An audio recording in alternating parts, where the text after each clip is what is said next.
A gente tem, né, para as irmãs que não puderem vir, para todo mundo ter acesso depois.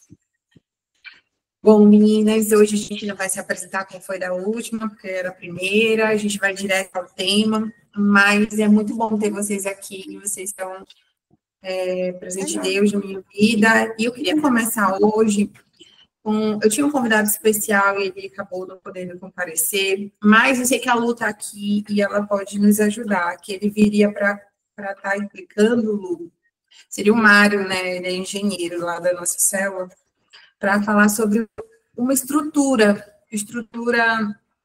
de edifício mesmo, não estrutura sobre como estruturar um edifício. Eu sei que você já trabalhou na construção. Explica para a gente a importância da estrutura. Hoje o nosso tema ele é problema estrutural familiar, e aí a gente quer ouvir um pouquinho, só para depois a gente ter parâmetros. Boa noite, meninas. Tudo bem? Que bom ter vocês aqui. Desculpa a aparência, foi o que deu. Comi uma besteirinha aqui, tô igual a Val, comendo, bebendo aqui mesmo. Não dá tempo, né? É mãe, é empresária, é tanta coisa, meu Deus. Mas glória a Deus por a gente estar aqui. Eu comecei um plano hoje, quer dizer, estou fazendo um plano sobre promessas, e o de hoje dizia isso, ser grata onde a gente conseguiu chegar, tudo que Deus já fez, que vai fazer mais e mais na vida de cada uma de nós. Mas, falando um pouco sobre a parte estrutural, a gente ainda trabalha com representação de material de construção civil. Então, a gente entende um pouquinho como funciona.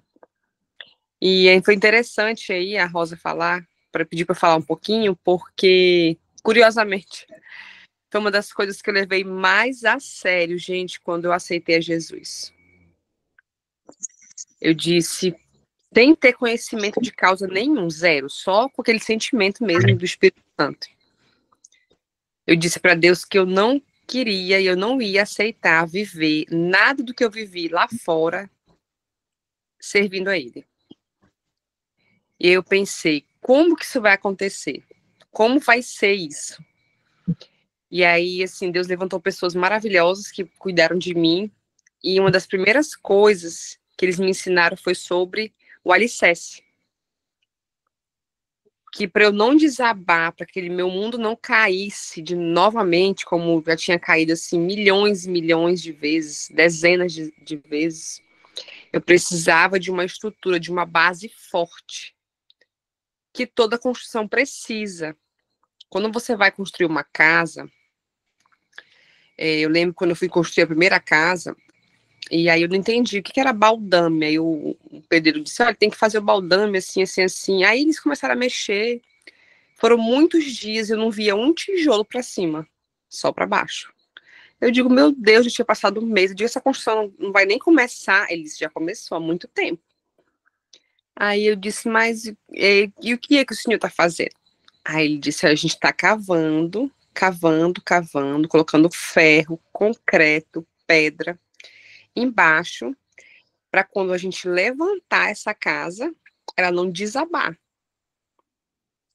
E aí que eu fui entender, que lá na Bíblia fala sobre toda e qualquer construção feita sob a base de areia, quando vier a primeira tempestade, a primeira chuva, o primeiro temporal, ela vai afundar, ela vai ceder. E as paredes vão rachar. E, consequentemente, ela vai cair. Se ela não cair, ela entorta, ela quebra, mas pode machucar, pode matar, N coisas podem acontecer. E aí foi quando eu entendi o que aquele pastor estava querendo me ensinar.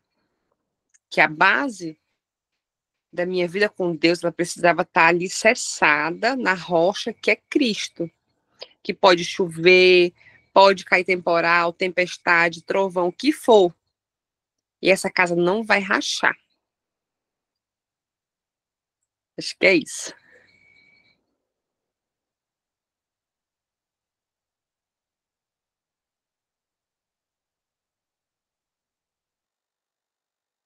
Consegui ficar engatado aqui. Bom, é isso mesmo. Estruturalmente falando, fisicamente, sem ser espiritual, precisa escavar, precisa se colocar ferro, pedra, brita às vezes, né? São várias camadas. E mesmo quando já está se levantando ali pelo meio, tem uma cinta, né? Bota segurar de novo. Bora segurar isso aqui de novo, para as paredes não caírem. E aí vem o telhado. Na semana passada, a gente falou sobre os problemas de Jacó. Casa bem desarmada. Para representar, eu vou compartilhar, caso alguém não tenha visto. Dessa vez eu consegui fazer o organograma, não, a árvore genealógica. Deixa eu ver se eu acho aqui para compartilhar. Eu vou compartilhar tudo, até eu achar, que aí vocês ficam acompanhando meu jornal e tentar achar aqui. Tem muitas coisas abertas. Aqui, fica cheio de cara. Eu fiz aqui um pouquinho, mas eu vou focar aqui só em Jacó, por enquanto. Eu fiz um pouquinho das 4 gerações que antecederam ele. Jacó casou com Leia, teve 7 filhos, teve a serva de Raquel, e teve 2 filhos. Depois, a Leia deu também a sua serva, Zilpa, que também teve mais 2 filhos. E, por último, Raquel teve filhos, que foi José e Benjamim, totalizando 13 filhos de Jacó. Essa estrutura era a estrutura da família de Jacó. Bem complicada, onde os irmãos eram meios irmãos, pois ele é meu irmão, mas ele é filho da outra, e assim vai, foi aquela mistura muito grande. E isso gera toda uma insegurança. Eu vou hoje direto para as perguntas, e depois eu vou fechar com o texto do livro, mas só para a gente já entender, a gente já está recapitulando da última, essa era a estrutura da família de Jacó. E a pergunta para hoje,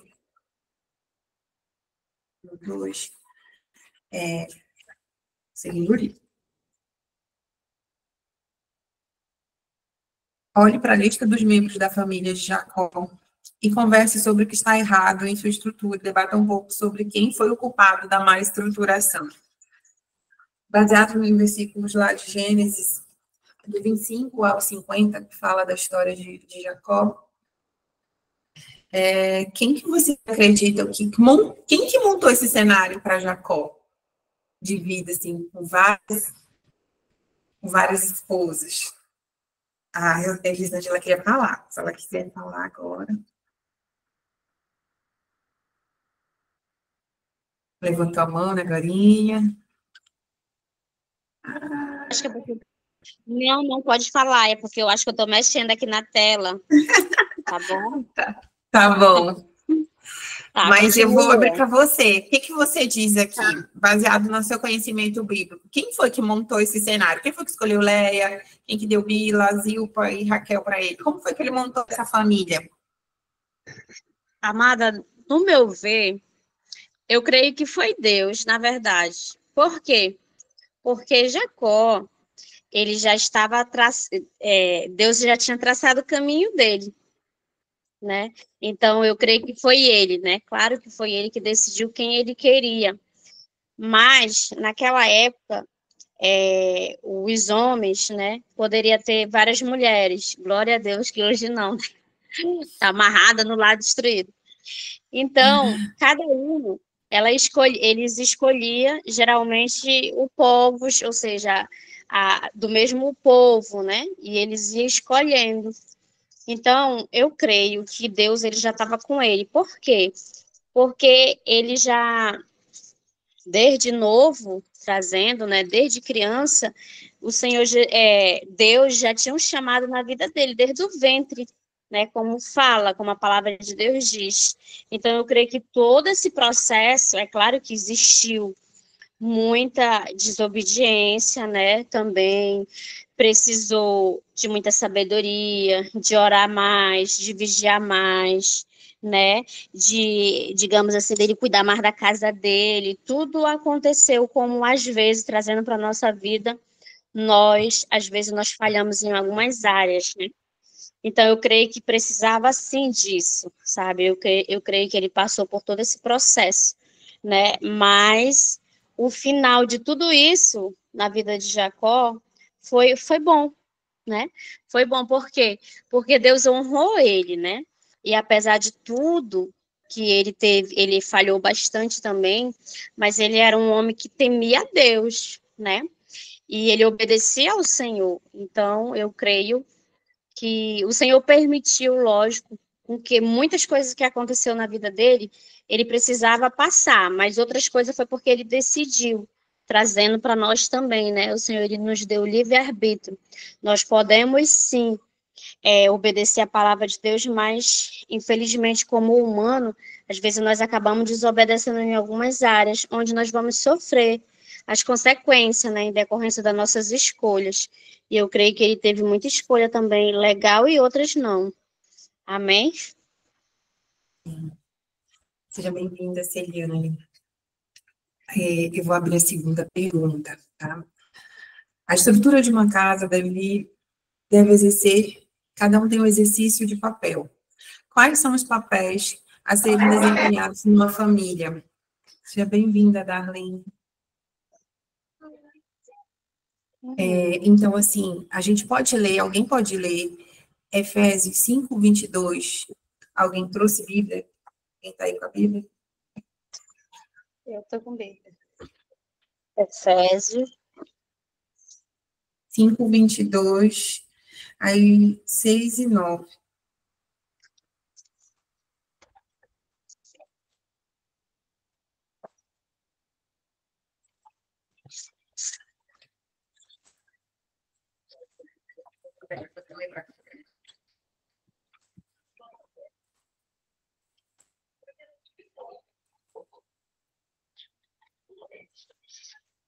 Efésios 5, 22. 22, isso. Pode ler? Pode. Quem vai ler? Oi, Alessandra, seja bem-vinda. A Celiane vai ler. Pode ler, Celiane. 5, 22, né? Mulheres, sujeite-se cada uma a seu marido, como ao Senhor, pois o marido é o cabeça da mulher, seu corpo, cabeça da mulher, como também Cristo é o cabeça da igreja, que é o seu corpo, do qual ele é o Senhor. Já está no 23. Falou só pode 22. seguir, marido. Pode seguir. Assim como a igreja está sujeita a Cristo, também as mulheres estejam em tudo sujeitas a seus maridos. Até aí? Não, pode continuar. Marido, ame sua esposa. Maridos, ame cada um a sua mulher, assim como Cristo amou a igreja e entregou-se por ela, para santificá-la, tendo-a purificado pelo lar da água, mediante a palavra, e para apresentá-la a si mesmo como igreja gloriosa, sem mancha, nem ruga ou coisa semelhante, mas santa e inculpável. Da mesma forma, os maridos devem amar cada um a sua mulher como a seu próprio corpo. Quem ama a sua mulher, ama a si mesmo. Além do mais, ninguém jamais odiou o seu próprio corpo. Antes o alimenta e dele cuida, como também Cristo faz com a igreja, pois somos membros do seu corpo. Por essa razão, o homem... Até aí? Tá bom, acho que aí tá bom. Tá. Por essa razão, o homem deixará seu pai e sua mãe tornarão um só com sua mulher. Para a gente fechar.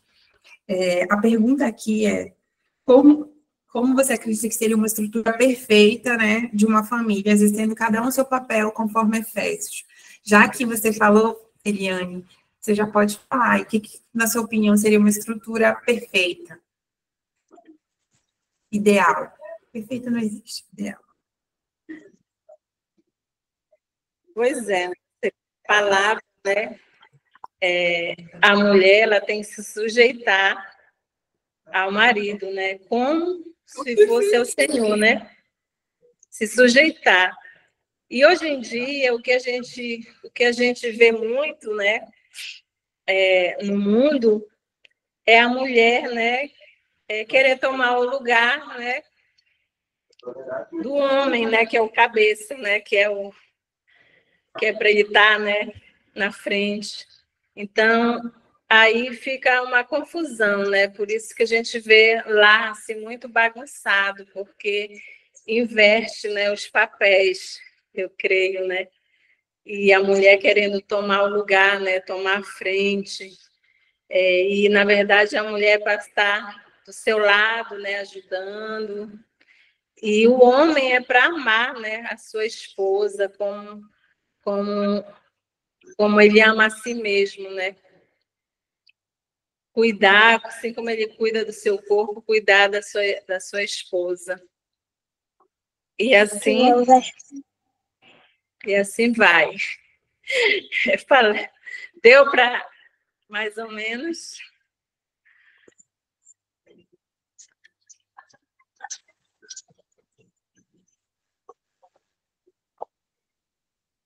Tá sem áudio. Tá sem áudio.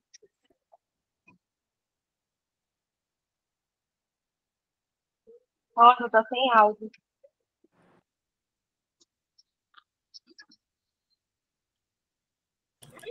Eu falando, jurando que você estava me ouvindo. Bom, essa estrutura aí que é bíblica é a perfeita, né? A gente tem muita dificuldade de fazê-la, justamente porque ela é o caminho da bênção, é difícil chegar, né? A submissão, o homem amar a sua esposa como Cristo amou a igreja.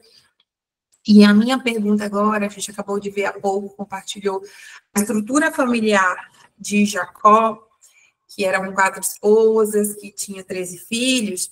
Aí a pergunta, como é a sua hoje? Eu vou falar da minha só um pouquinho para ajudar a entender. Eu sou o 4º relacionamento do meu esposo. Então, longe de ser perfeita, né? Mas nós já estamos juntos há uns 23 anos. Mas antes de mim, ele já tinha 3 relacionamentos. Dentro desses relacionamentos, ele tem 2 filhos com mulheres diferentes. Então, nós somos uma família de um esposo, 3 mulheres e são 4 filhos diferentes, né? 4, 2 comigo, um no outro casamento e outro no outro casamento. Essa é a minha estrutura familiar hoje, a minha, né? Sem falar dos meus pais e tudo mais. E às vezes é bom que a gente anote isso, que a gente veja isso, que é por isso que a gente vai orar, que a gente vai tentar pedir a Deus que se corrija nas próximas gerações, né? Que não que parem na gente, que a gente consiga ter a consciência para passar para a próxima geração, que não é que as famílias que são estruturadas do jeito que é a minha não são felizes, não, mas carrega mágoa, carrega, como eu posso falar, assim, um grau de abandono, de rejeição. Isso eu sei pelas filhas dele, meu esposo, que não moram conosco, não é o mesmo nível de proximidade, pertencimento, de proximidade, no sentido, eu estou com dor, poder falar. Eu sinto que elas são muito fechadas, as meninas. Eu sinto que o Paulo se culpava muito, então eu tive que aproximar o meu esposo dos filhos dele, das filhas dele, para ele, né, ser pai de verdade. A gente foi resgatar, né? A menina já tinha 20 e poucos anos, e a gente saiu daqui, Santarém foi em São Paulo, que ele morava lá, fomos resgatar, apresentar as irmãs que ela não conhecia, reiniciar um diálogo, um relacionamento de muitas feridas, e que está sendo tratado. No ano passado, eu tive o privilégio de passar o primeiro aniversário com ela, e ela fazendo 31 anos. Então, assim, tem muita mágoa, muita coisa aí dentro mal estruturada. E muitas vezes nós somos essa criança que foi abandonada, essa criança que no dia dos pais não tinha o pai presente, que não tinha a mãe, ou que tem múltiplas mães, múltiplos pais, e assim, alguns estão faltando, alguns estão sobrando, né?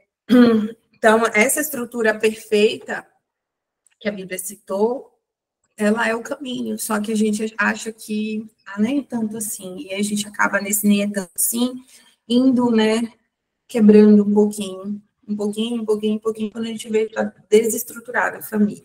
Eu vou fazer a pergunta número 3. Quem tem sido o centro das casas nos modelos de famílias mais comuns à nossa volta?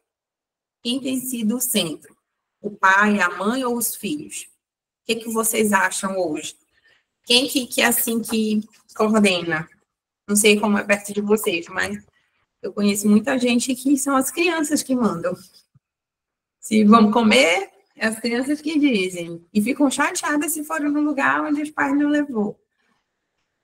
Ou que é a mulher, ou que é um homem autoritário. Como é que vocês veem hoje? Quem é o centro? Bora lá, Alessandra, já que você abriu a câmera, você quer falar? Eu acredito que hoje as crianças, né? Eu sou do meio da publicidade e há uns anos atrás, publicidade infantil foi proibida no Brasil, né? E isso fez com que a nossa área ficasse um pouco complicada. E o que não adiantou nada, que era exatamente isso que eu tinha na minha mente, não adiantou nada, porque as crianças mandam hoje nos lares. Eu vejo crianças hoje que dominam os pais, e a gente, querendo ou não, a criação dos nossos filhos, elas influenciam nesse casamento lá no futuro. Lá no futuro, se a gente não cuidar das crianças hoje, aprender a dizer não, porque o não, ele é tão importante quanto o sim. O não, ele é o cuidado, é o zelo, eu amo você, não quero que você se dê mal. Esse é o não. Então, os pais estão muito acostumados a dizer sim só por culpa. Eu passo o dia fora, eu não dou a atenção necessária para o meu filho, principalmente as mulheres, né, como mãe. E aí, quando eu chego, eu quero dar o melhor presente, eu quero dar a melhor festa de aniversário, eu quero tudo que ele me pede, eu digo sim, né? E essa criança é meio que criada sem limite.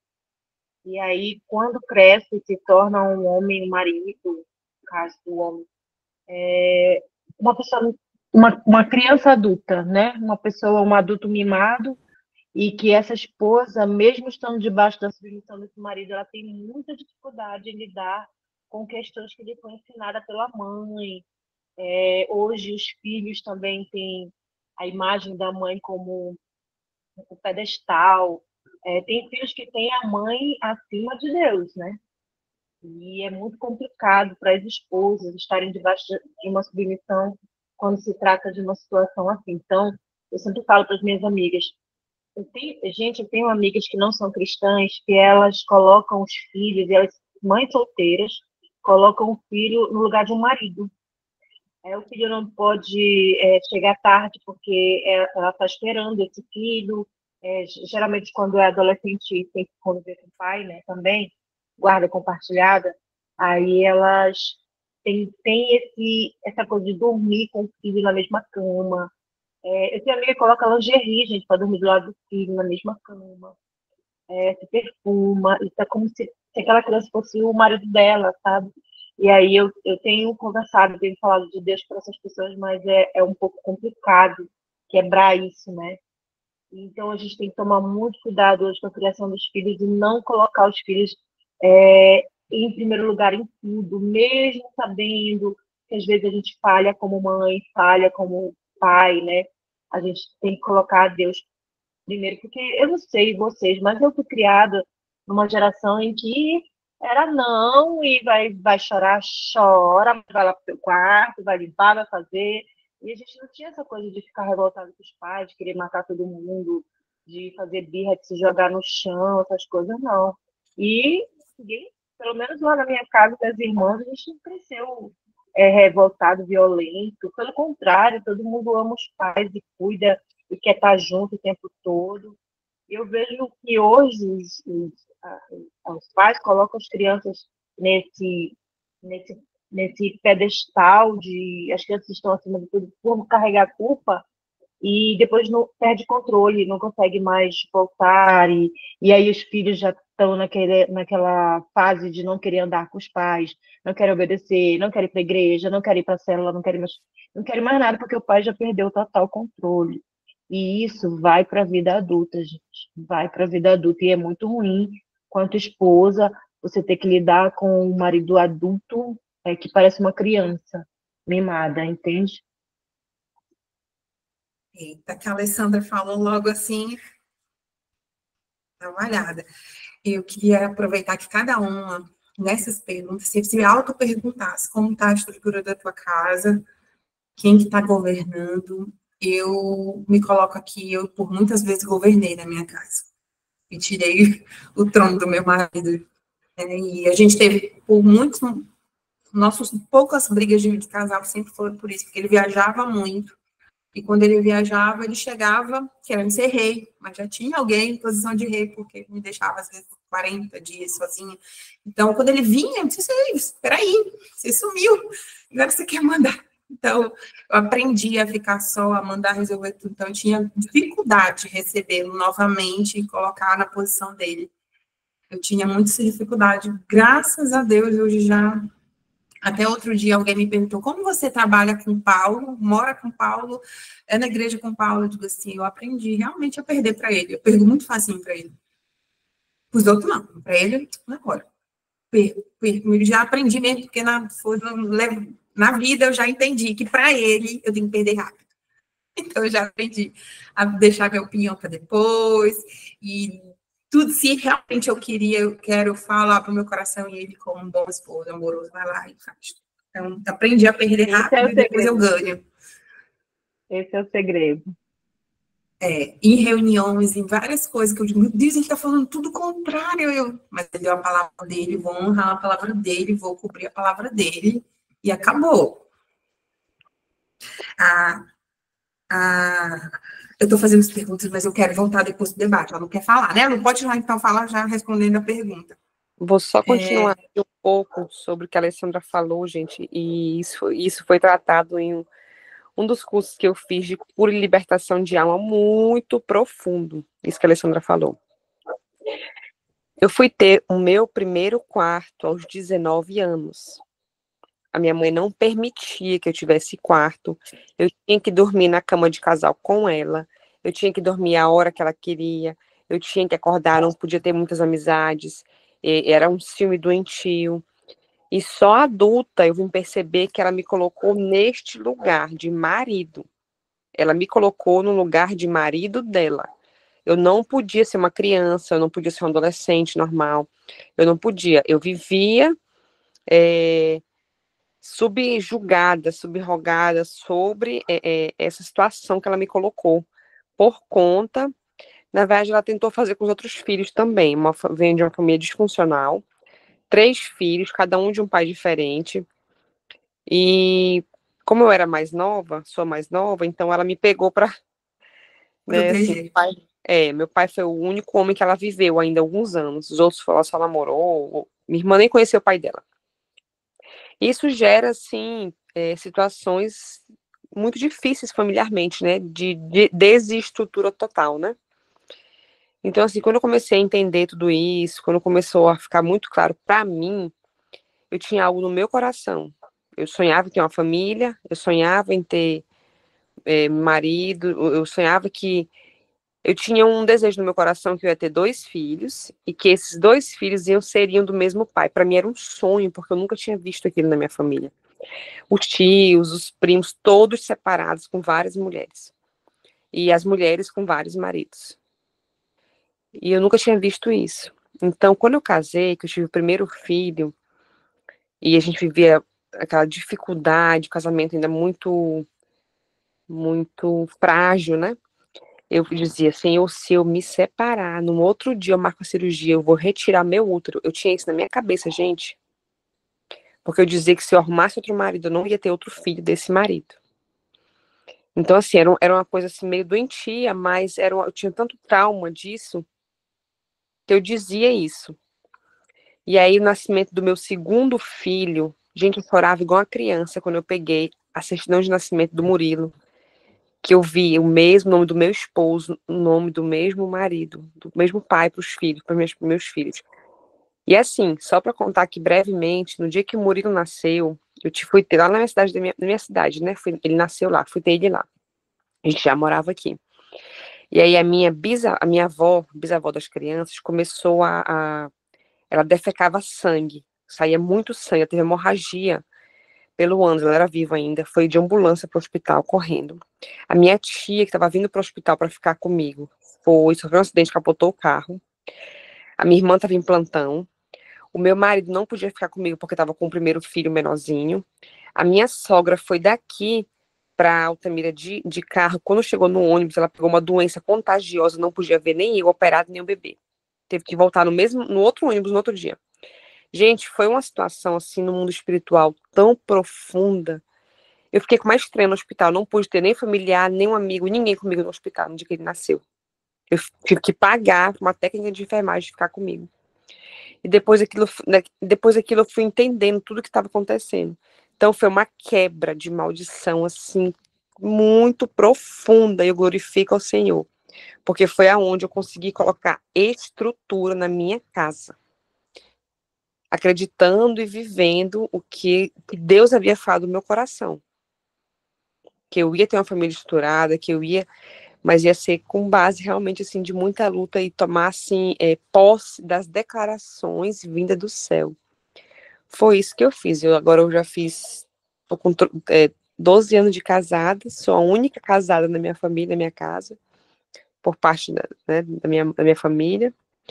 E é isso, assim, então glorifico ao Senhor, porque eu tive a minha história mudada pelos ensinamentos de Deus.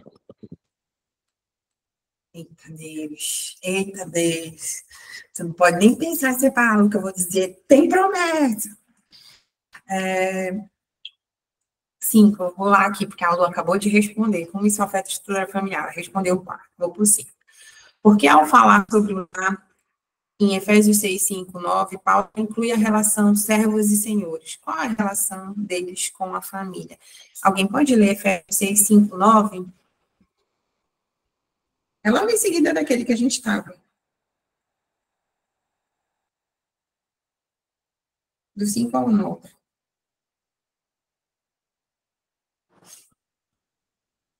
Vou ler aqui. Deveres de escravos e senhores. É 6, o 5? Do 5 ao 9. Escravos, obedeçam seus senhores terrenos com respeito e temor, com sinceridade de coração, como a Cristo. Obedeçam-lhes não apenas para agradá-los quando eles os observam, mas como escravos de Cristo, fazendo de coração a vontade de Deus. Sirvam aos seus senhores de boa vontade, como servindo ao Senhor e não aos homens, porque vocês sabem que o Senhor recompensará cada um pelo bem que praticar, seja escravo, seja livre. Vocês, senhores, tratem seus escravos da mesma forma. Não os ameacem, uma vez que vocês sabem que o Senhor deles e de vocês está nos céus e ele não faz diferença entre as pessoas. Amém. Coloca, tipo, um limite entre cada um.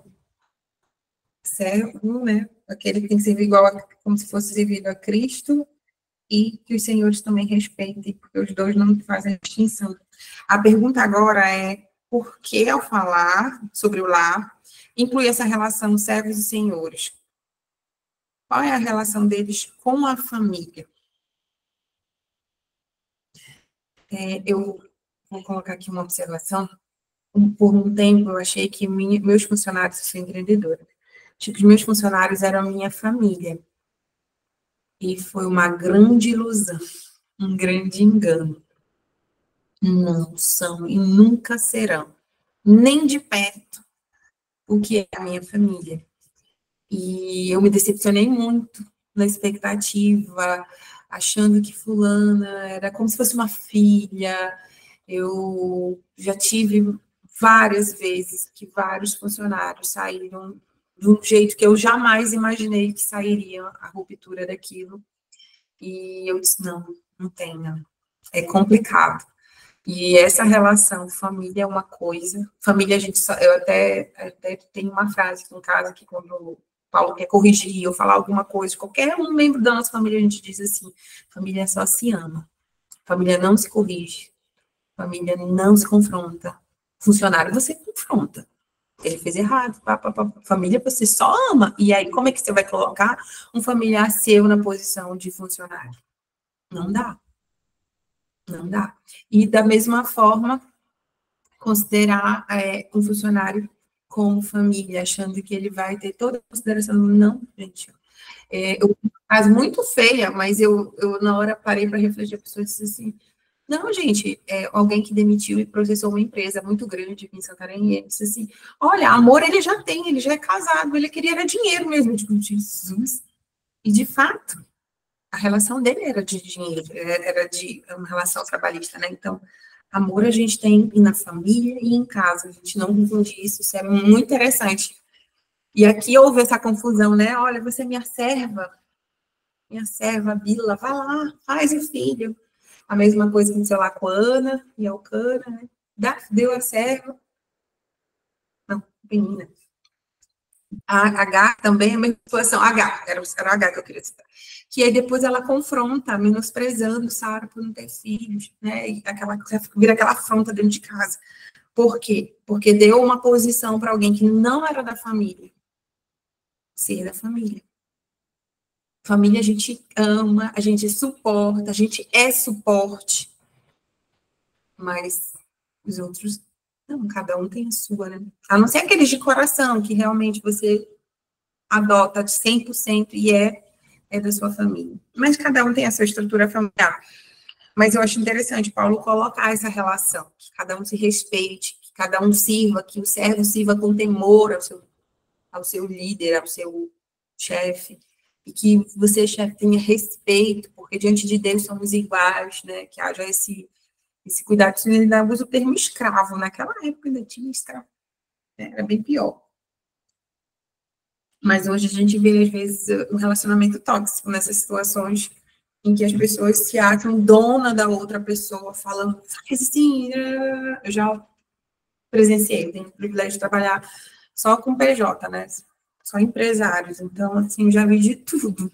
Já vi gente comendo, almoçando dentro de banheiro, porque não tinha outro lugar, nem estrutura e aquilo ali. Então, essa relação ela deve ser respeitada.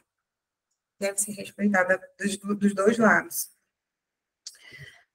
Agora, eu vou abrir para a pergunta número 6. Como a vida profissional e acadêmica pode afetar a sua estrutura familiar? A Valbicleia. Como você acha que a sua vida profissional, acadêmica, pode afetar a sua estrutura familiar?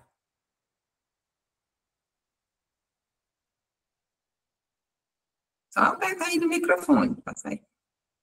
Vai sair. Já? Saiu, né? Deu. Tudo? Tá.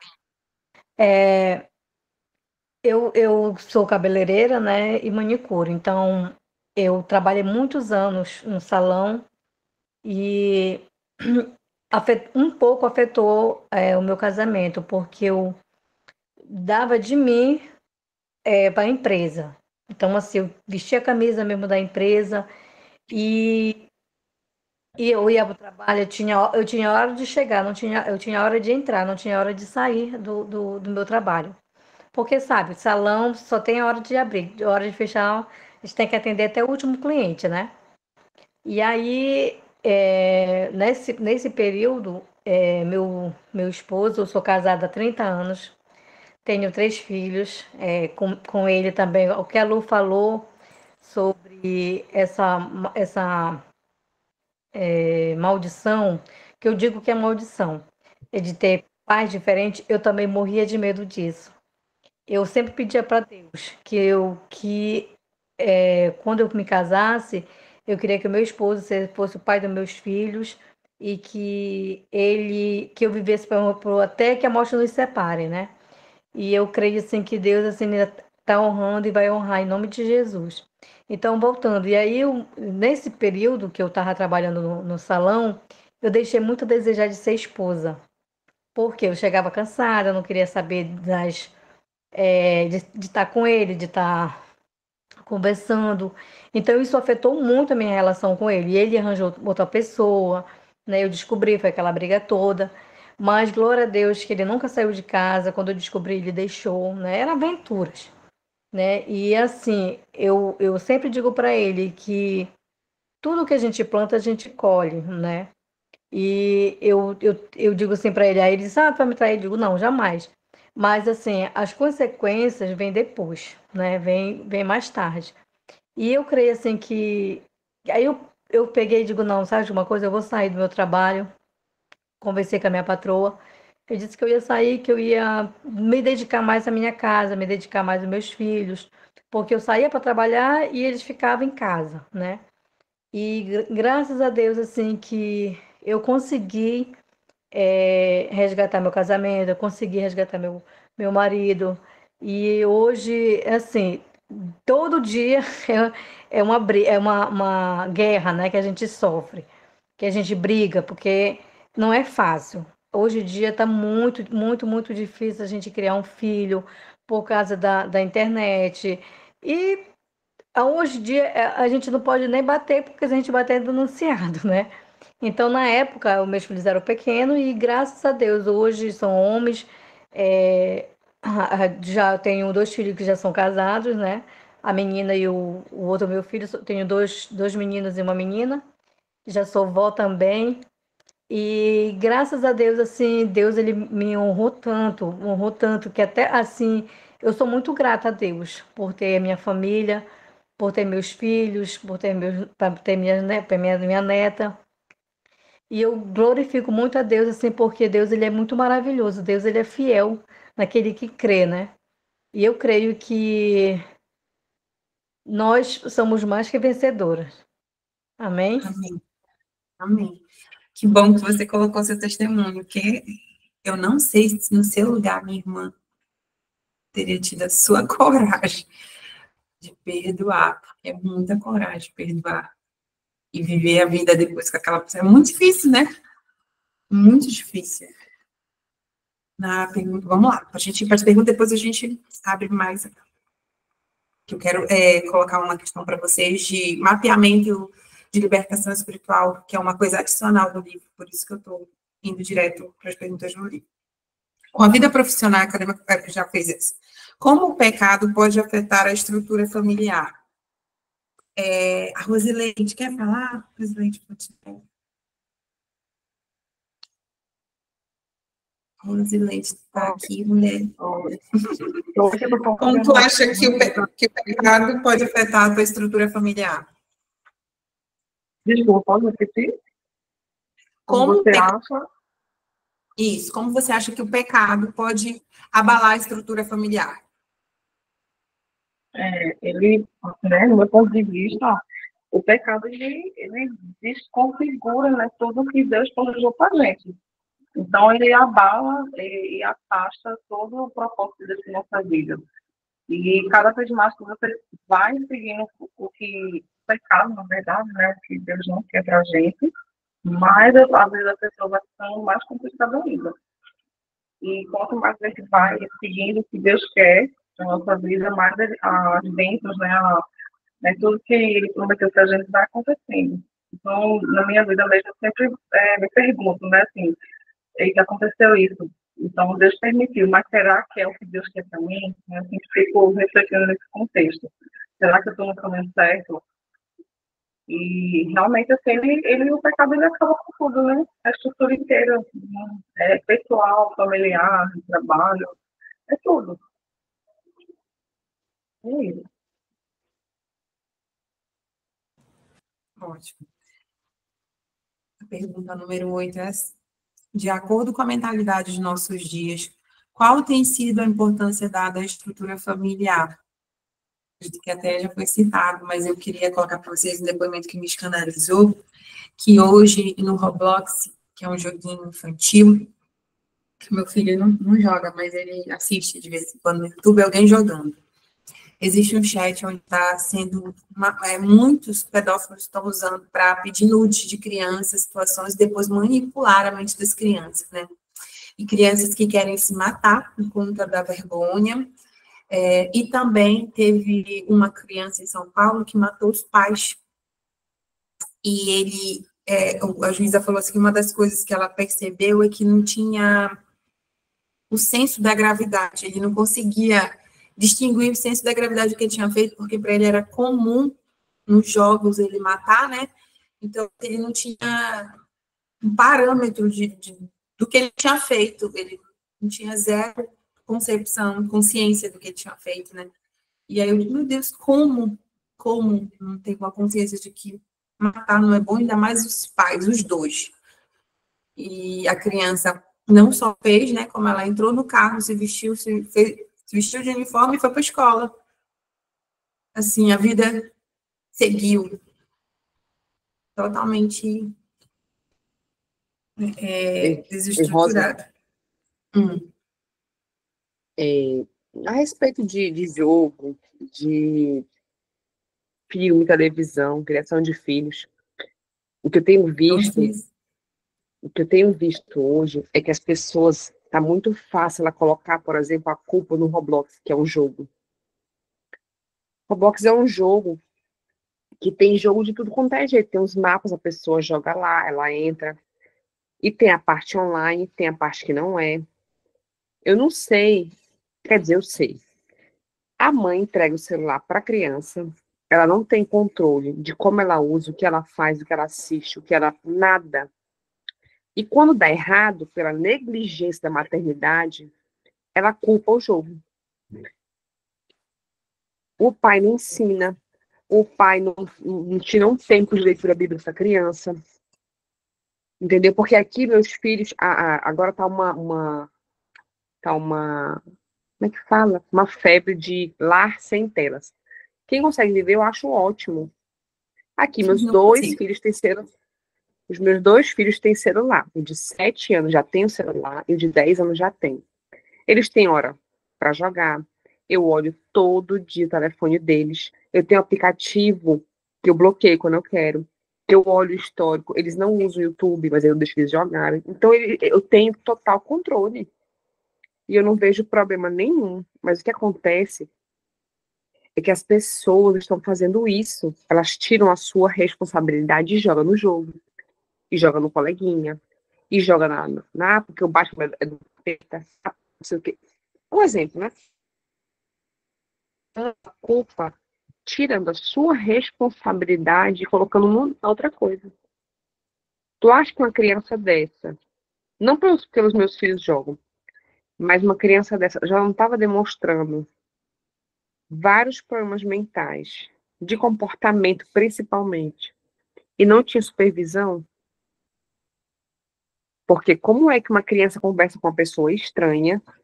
Eu não vou dizer que isso não vai acontecer nunca com os meus filhos, porque isso, porque aquilo, não. Mas pode até acontecer, mas rapidamente é solucionado. Porque tem que ter um controle. Desde o histórico que eles pesquisam, eu estou ali olhando. Tudo acompanho pelo meu telefone. O que eles baixam, o que não baixam, tudo. Então, o que está acontecendo é isso. Os pais não têm controle nenhum sobre a situação da criança. Como eu não consigo fazer essa supervisão que tu faz, eu já decretei que só vai ter celular pro meu quando ele tiver 12 anos. E ele fica contando. Vai ser só com 12. Eu não tenho como ficar te olhando.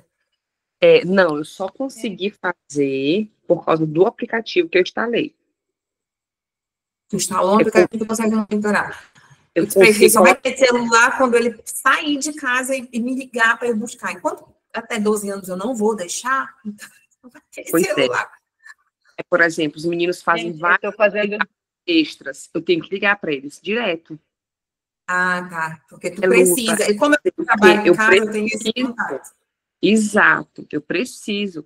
Então, assim, mais rápido, só para explicar um pouquinho para quem tem filho pequeno aqui. É um aplicativo que você instala no seu celular e no celular da criança. Lá tem uma senha que impede que a criança desinstale do celular dela. Primeiro ponto. Segundo ponto, esse aplicativo, você bloqueia e libera a hora que você quer. Então, quando é hora de estudo, tá bloqueado. Hora de aula, tá bloqueado. Hora de oração, tá bloqueado. Hora de refeição, tá bloqueado. Eu só libero quando eu quero que eles joguem. Ah, não, agora você já fez tudo. Tá tudo ok, você pode jogar. Só que, primeiro, eles só baixam o aplicativo com a autorização. Segundo, todo o histórico de pesquisa, de conversa, fica tudo no meu celular, aparece. Então, assim, é um aplicativo maravilhoso, porque eu tô onde eu tiver. Dá o nome.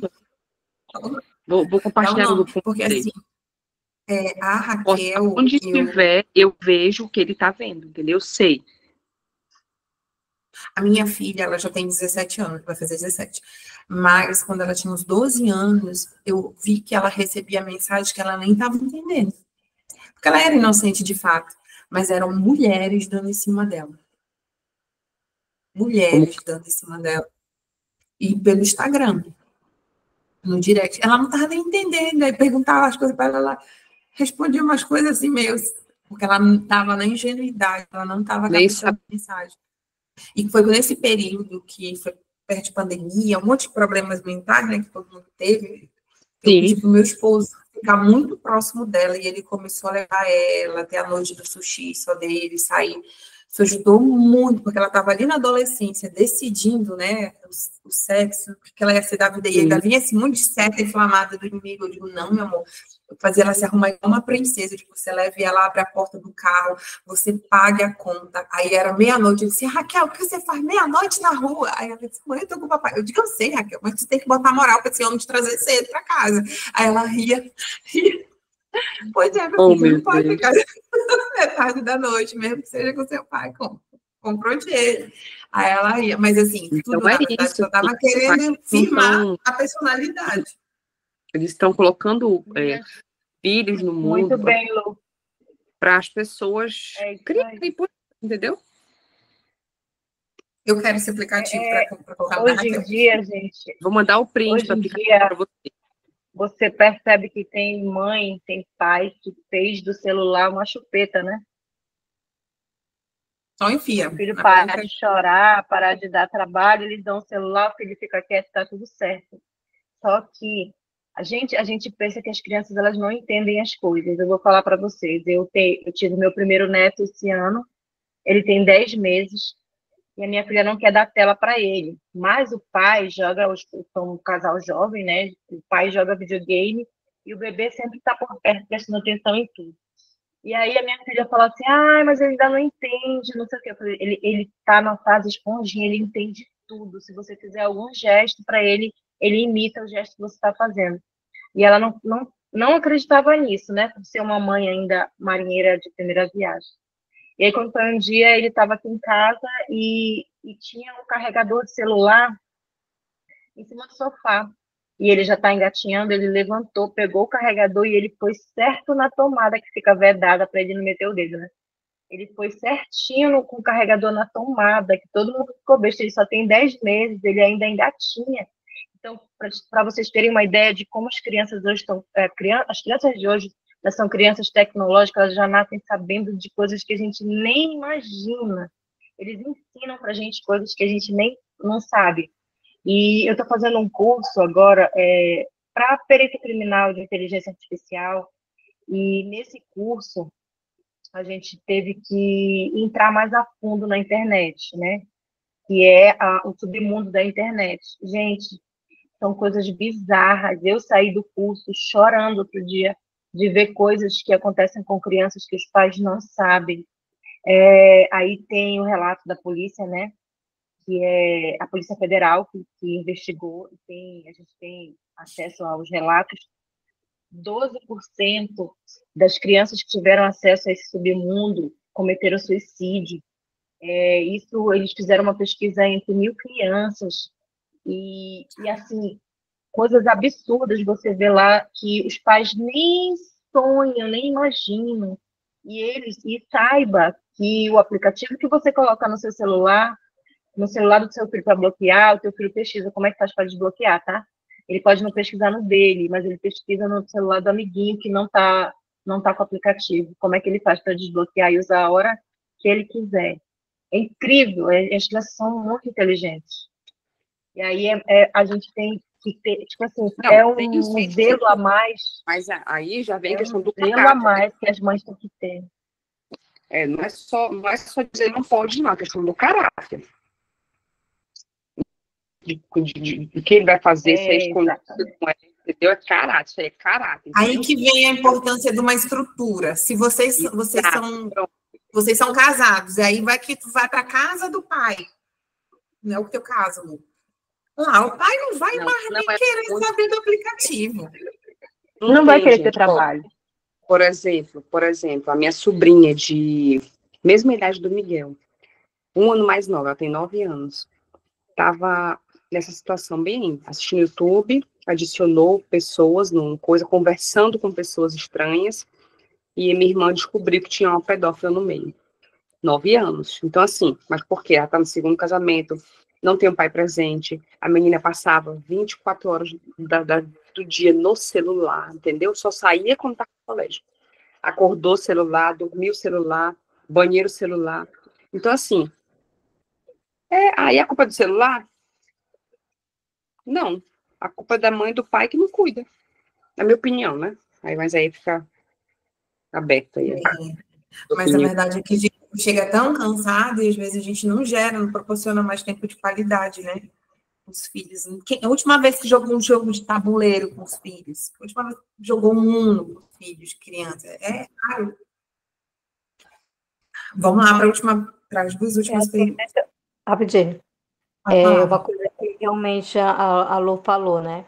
Que hoje em dia, as mães, né, como a Alessandra também falou, as mães de primeira viagem, elas não querem ter trabalho com os filhos, porque a tela é um refúgio para ela. Eu tenho uma neta de 4 anos.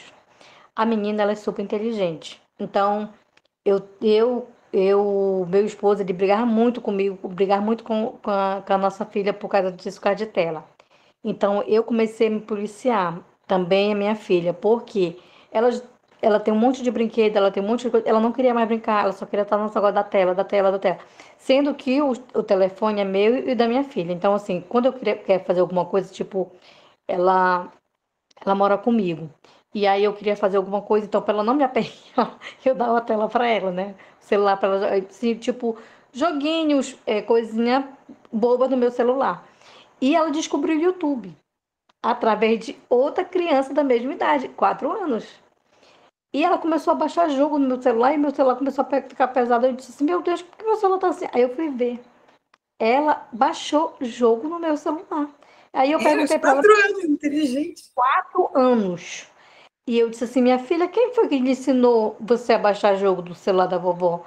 Ela disse, foi o mulher, vovó. O mulher me ensinou, é assim. E como faz? Ela foi certinho onde que abaixa os jogos. Vocês acreditam com dessa? E eu disse, não, Diana, bora cancelar. E pra gente tirar a tela dela, tá sendo difícil ainda. Muito difícil, porque ela só quer saber de celular. Eu quero assistir desenho, ela diz, né? Mas aí quando a gente tá, aí eu tenho um horário também que te dá para ela. E aí ela não vai assistir mais desenho, ela já vai no YouTube. Ela tira do desenho e vai no YouTube. E é o que eu fiz. A gente coloquemos senhas no YouTube para ela poder não abrir o YouTube. Mas ela é 4 anos. Gente, hoje, como a Alessandra falou, as crianças de hoje, elas são muito, muito espertas. Porque a tela ensina.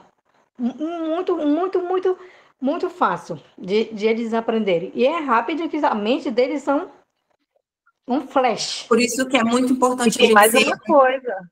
Explicar. Pode falar. Tem mais uma coisa, Rosa. Às vezes não é nem questão de caráter, mas é que como eles são muito inteligentes, eles querem testar, eles querem descobrir o universo deles, né? Eles têm essa coisa de... E a gente pensa, os filhos da gente, eles não são as mesmas pessoas quando estão perto da gente, quando estão sozinhos com os amigos. É tudo diferente, né? Então, assim, às vezes não é nem questão de ter desvio de caráter ou não. É a descoberta de eles nasceram numa era tecnológica. Então, eles querem descobrir.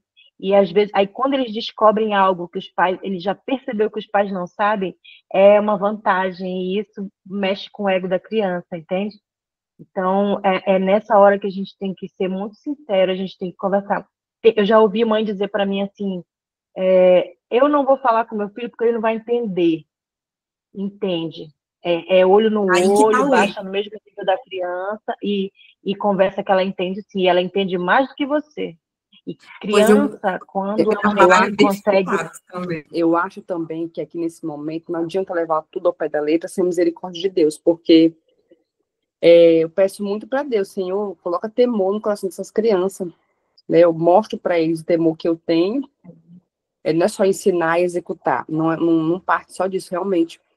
Aí já tem que entrar a graça e a misericórdia divina, porque sozinho, nossa, eu posso fazer o que for. Posso ser um detetive, posso ficar, mas sozinho eu jamais vou conseguir. Só pela Mas misericórdia. é o olha, exemplo, a né? gente não O consegue exemplo descobrir que coisas do arrasta. nosso filho. Eu descobri que a minha filha estava em depressão depois de 2 anos. Que ela veio contar as situações. Ela ia para o banheiro e a água caía. E ela não tomava banho. Ela já fedia. Eu disse, meu Deus, o que acontece? Eu já ia para lá dar banho nela. Ela não falava. E ela com os problemas. E ela ia só guardando. Ela só fez me contar depois que ela se libertou. Depois que eu já tinha colocado também lá na terapia. Que eu achei que era uma outra situação. Achei que era escola, alguma coisa. Não, ela não se cuidava ao ponto do dente dela cariar tudinho. De não escovar o dente, fingir que tomava banho e eu não tinha essa consciência. Gente, acontecia dentro de casa. Eu percebi, mas eu achava que ela tomava um banho ruim. Não que ela não tomava banho, que ela ficava lá. Ela disse, não, mãe, eu sentava e ligava o chuveiro. Eu sentava no chão e ficava lá, chorando. Sem eu saber. E eu só brigando. Por que tu não toma banho? Por que tu não faz isso direito? Sem conseguir ver a dor, sem sentir um momento, sem saber das coisas no tempo certo.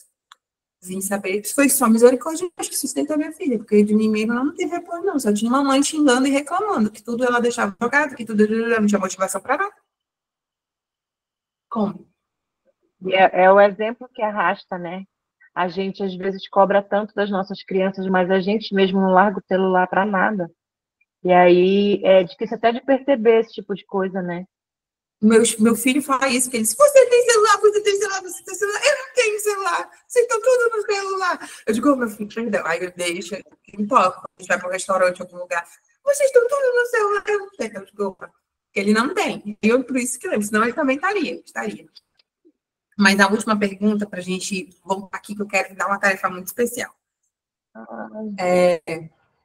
Assim, fale sobre como a situação de divórcio, trabalho, morte, doença, falta de dinheiro e outras contingências da vida podem afetar a estrutura da família em nossa sociedade. Falta de dinheiro afeta tudo. Eu digo que eu acho que o pior aprisionador de alma é a dívida. Vejo um desespero no homem, desespero na mulher, a mulher já duvida da capacidade, casei com a pessoa errada, o homem já acha a mulher rixosa, o que eu fiz da minha vida que essa mulher só gasta, e morte também é uma perda difícil, doença, Jesus já pensou alguém que fica acamado, que fica paraplégico, isso afeta demais. Repete aí a Gente. pergunta, Rosa, saí sem querer. A pergunta é, fale sobre situações como divórcio, trabalho, morte, doença, falta de dinheiro e outras contingências da vida podem afetar a estrutura da família em nossa sociedade. Gente, eu queria falar um pouco disso, porque é bem pesado assim, para mim. A Rosa sabe disso, né? Que a minha sogra já é falecida, e desde que ela faleceu, é uma barra. Eu não a conheci, não tive o privilégio de conhecer minha sogra, mas o meu marido, ele foi criado é, praticamente como se fosse filho único, né? Porque a irmã dele mais velha mora fora, mora no Paraná. Tem o Paulo, né, que é irmão do coração, mas o Paulo já tem a vida dele, já tem a família formada, então tem as coisas dele. E é tão difícil tirar um tempo assim para eles estarem juntos, até porque ele é mais novo. E essa falta dessa mãe, gente, já faz o quê? 10 anos, Rosa? 9 anos, né? Que ela faleceu.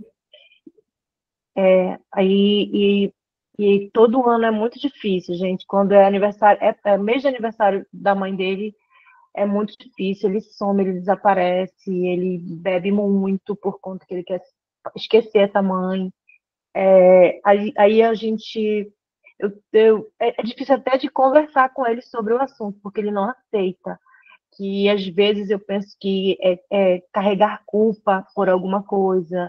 Ao invés de eu estar com a minha mãe, eu estava na rua com os amigos, e depois que não tem mais a mãe, aí você fica carregando essa culpa, né?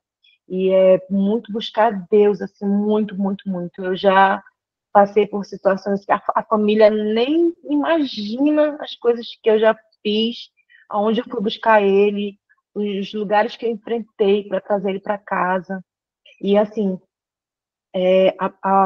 a morte, assim, e muitas vezes ele falou para mim assim, tu ainda tem teu pai e tua mãe, por isso que tu não entende o que eu estou passando, não sei o quê. E às vezes eu me sentia culpada por eu ainda ter meu pai e minha mãe, sabe? E é muito complicado, mas assim, a morte é uma dor, eu não consigo mensurar a dor que ele deve sentir, né, por ter perdido essa mãe. Essa mãe colocava ele na posição de marido, ele dormia junto com ela até os 21 anos de idade, ele dormia na mesma cama com ela, gente. Quem tem filho aí, a Lu, que tem filho, o rapazinho já adolescente, sabe como o rapaz ou o adolescente que eu tenho, meu filho, ele sempre teve o quarto dele separado das meninas, porque a gente sabe que o menino, o homem, ele tem as questões masculinas que vai se descobrindo, vai descobrindo a puberdade, e não é legal dormir, né, do lado, eu sempre pensei isso, mas eu penso que como mãe, ela queria ele perto, né? Às vezes até preocupada desse filho fugir, desse filho sair no horário que ela estivesse dormindo, não sei. Só sei que isso foi muito prejudicial para ele, muito. Questões de, por exemplo, ninguém pode dizer que ela errou, ninguém pode, ela é uma mãe perfeita, ela nunca errou, ela está acima até de Deus na vida dele. Então, você trazer essa pessoa de volta, mesmo sofrendo, mesmo sentindo a falta dela, mesmo você tem que buscar a Deus, porque é Ele que vai te dar esse conforto, é só Ele na nossa vida. E ele não consegue entender. E ele busca artifícios, busca outras coisas para tentar suprir essa dor, que a gente sabe, né, que a gente que faz um culto racional, a gente sabe que essa dor nunca vai ser suprida. Você pode amenizar a dor da saudade, mas ela não vai deixar de existir. E assim, só quem convive com uma pessoa que está depressiva, e é uma depressão por causa dessa saudade, que sabe o que eu passo, não é uma coisa fácil. E até ele me falou agora, Rosa, que esse encontro que ele teve com o Paulo agora esse final de semana, né? Eu estava bem preocupada, né? Porque, nossa, eu não sabia, eu não tinha falado ainda contigo, eu não sabia se eles estavam juntos mesmo. E eu estava meio assim, mas aí eu fiz uma oração, resolvi te mandar mensagem, tu que me deu a luz, onde eles estavam. E ele voltou de lá, chorou muito, chorou muito, chorou muito. E foi até difícil depois a gente ir num compromisso que a gente tinha, porque ele falou que teve um momento muito bom com o irmão dele, conversaram coisas que. Ai, gente, vou me emocionar, mas é porque é muito difícil, assim, muito difícil. Vocês não têm ideia. O Eli já tentou se jogar do viaduto naquele carro, e eu tava junto, eu ia morrer junto, sabe? E eu, tudo por sentir falta dessa mãe, por não saber o que fazer. E o Eli, ele é um homem de Deus, ele conhece muito da Bíblia, conhece muito de Deus, e eu não conseguia aceitar, assim, como que, meu Deus, ele conhece tanto de ti, e por que que ele tá assim? Eu não conseguia entender. É muito difícil para a família de quem tem depressão, porque no começo eu pensava, eu vou ser sincera com vocês, no começo para mim era frescura, porque poxa, eu passei por tanta dificuldade, eu sou filha de uma família muito pobre, tudo que a gente teve na vida foi com muito sacrifício. A minha mãe é analfabeta, eu consegui me formar assim com a caridade das minhas tias, minhas irmãs também. Então assim, por a gente lutar tanto para ter as coisas, eu sempre achei assim, eu não posso me dar o luxo de ter uma depressão. Eu sou feliz, eu tenho as coisas que eu preciso, sabe? Mas aí você vê um rapaz que tinha tudo, que a mãe dele providenciava tudo. De repente ele está depressivo e ele não quer mais viver, e ele falava isso para mim: me deixa eu ir, eu não quero mais estar aqui. E a família, não, eu não podia abrir para a família porque ele me proibia de falar. Muitas vezes eu pedi ajuda para o Paulo, pedi ajuda para as pessoas da família, mas as pessoas achavam que eu queria controlar ele. E não era, e eu não conseguia falar. A única pessoa com quem eu podia conversar era com a psicóloga dele, porque ele não ia, ele foi algumas vezes para consulta e depois ele não foi mais. E quem ia no lugar dele era eu. E eu conversava com ela sobre o que estava acontecendo. E por 3 vezes essa psicóloga falou para mim: não deixa ele sozinho, não deixa ele sozinho. Ela pedia para falar com alguém da família e que fosse a dona Belma, né, que é a tia dele que criou e ajudou a criar ele. E por ela e é muito complicado, porque era uma relação tão complicada eu e ela, porque a dona Belma, como ela ajudou a criar ele, ela se colocou na situação de ela tinha que ser prioridade na vida dele, não eu. E era pequenas coisas, sabe? Virava uma briga terrível. E eu fui me calando, deixando passar, deixando as coisas acontecerem. E quando eu comecei a buscar a Deus também, eu fui aceitando que eu precisava descansar no Senhor, que eu não ia conseguir ajudar ele com a força do meu braço, que era Deus, não era eu, e que se o pior acontecesse, eu também tinha que estar preparada, sabe? Eu me preparei muitas noites, gente. Teve noites que ele chegou em casa muito porre, que eu tive que tirar ele de dentro do carro. Eu não sei dirigir carro, só sei moto. E como eu não sabia dirigir, eu só sabia que eu tinha que puxar o freio de mão e trancar o carro. E era isso que eu fazia. Eu tirava ele de dentro do carro e levava ele comigo. E, assim, pedindo a ajuda das pessoas para carregar ele, era muito difícil.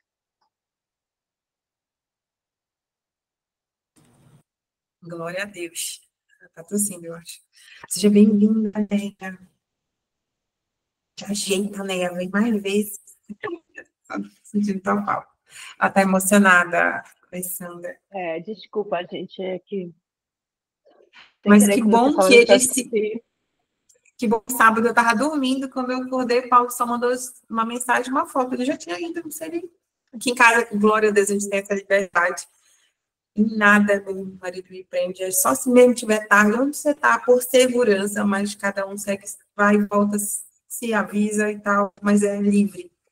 E eu glorifico a Deus por isso, que ninguém se prende nesse sentido. A gente vai encerrar, porque tem uma tarefinha muito especial. Vou ler o texto do livro aqui, para que possa ficar. Tem uma parte que não foi citada, que é a pergunta número 10, como Labão influenciou na estrutura familiar de Jacó. E eu vou falar aqui para vocês já, para a gente poder já partir para outra parte, né? Labão fez tudo, foi ele que bagunçou a casa, né? Ele se achou no direito de estruturar a família de Jacó e fez. E Jacó aceitou. Ele viu um bom rapaz, que trabalhou de graça 7 anos, deu a primeira filha, que foi Leia, vendo que ele era bom, ia ser as duas logo, não só deu as duas, como ainda cedeu as concubinas, e ele mandava por quê? Porque Jacó não tinha a liderança financeira, ele ainda era escravo de Labão, ele ainda tinha que trabalhar os 7 anos com Raquel, então que comia, o que vestia, o que fazia, era Labão. Então, essa família, ela foi manipulada e liderada por Labão por anos. Então, vamos lá. Aqui, vou tentar ser só um pouquinho mais.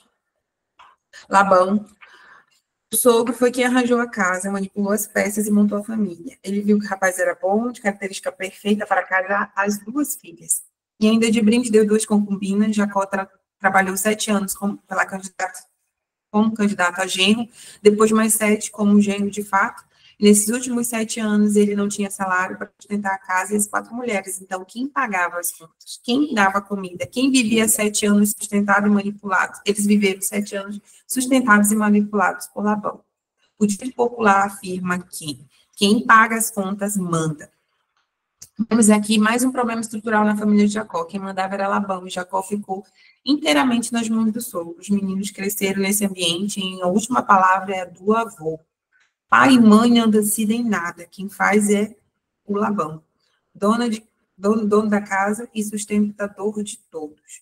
Jacó, como pai, é aquele que hoje está na cama com Lia, amanhã com a Raquel, depois com a Zilpa, depois com a Bila. E por isso que podemos afirmar que a estrutura dessa família estava doente, enferma e problemática. Essa é uma dificuldade que muitas famílias estão enfrentando nos dias de hoje. o problema estrutural. Algumas famílias lidam com a realidade de 2 ou mais pais, a mulher ter filhos com 2, 3 homens diferentes, os filhos acabam se vendo apenas como irmãos pela metade, não querem se jogar, não quero jogar o peso em cima de ninguém, mas apenas fazer uma leitura da realidade que nos cerca. Também não quero afirmar que uma família assim é infeliz, ou necessidade ou destino dela. Contudo, posso dizer que, sem medo de errar, que esse não é o ideal, e que a maioria das vezes tem sido motivo de sofrimento, tristeza para a mãe e também para os filhos de famílias com vários pais, que acabam, a maioria das vezes, por não ter nenhum. A verdade é que há inúmeras famílias com sobras e faltas. Da mesma forma, em algumas sobram mães, homens que arranjam filhos com 2 ou mais mulheres, alguns ajuntam todos para morar no mesmo só lugar. Os irmãos estão aqui, os meus irmãos estão em outra casa, outros moram todo mundo junto, sem entender bem o que se passa. O ponto que quero chegar é que algumas famílias não é tão simples dizer quem é o pai, mãe e quem são os irmãos ou filhos, pois os papéis são confusos. Há muitas famílias doentes porque não sabem quem é quem em casa. Quem que manda, quem que administra, quem obedece. Tem também a família que é o pai, filhos e madrasta. Tem família formada por mãe, filhos, padrasta. Gente, tem várias formações de vocabulares para a gente chamar.